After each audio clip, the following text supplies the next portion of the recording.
ja sam naučnik Nikola Tesla, ovo je moja životna priča za Balkan Insider. Rođen sam 10. jula 1856. godine u malom srpskom selu Smiljanu u Krajini, koje se nalazi na teritoriji današnje Hrvatske.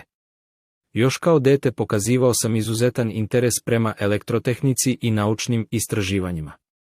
Kasnije sam otišao u Graz i Prag kako bih studirao elektrotehniku i fiziku, gde sam počeo razvijati svoje inovativne ideje. Nakon toga preselio sam se u Sjedinjene Američke Države kako bih ostvario svoje snove i započeo karijeru. Tokom mog života stvorio sam mnoge revolucionarne izume, među kojima su izmenična struja, transformator i indukcioni motor. Moje radikalne ideje i eksperimenti nisu uvek nailazili na odobravanje i razumevanje, ali nisam se predavao. Moj doprinos elektrotehnici i razvoju svetske energetike postao je prepoznat tek u današnjem vremenu, i tek sad sam priznat kao jedna od najvažnijih ličnosti u svetu nauke 20. veka.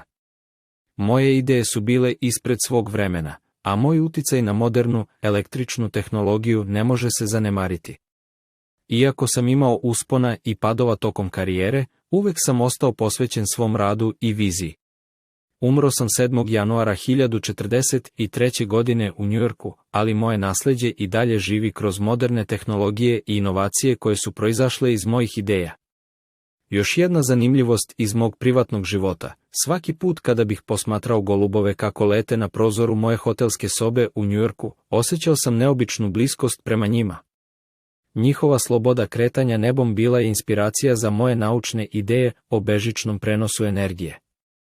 Iako su me mnogi smatrali ekscentričnim, moj strah od bakterija motivisao me da budem veoma pažljiv u higijeni i čistoći.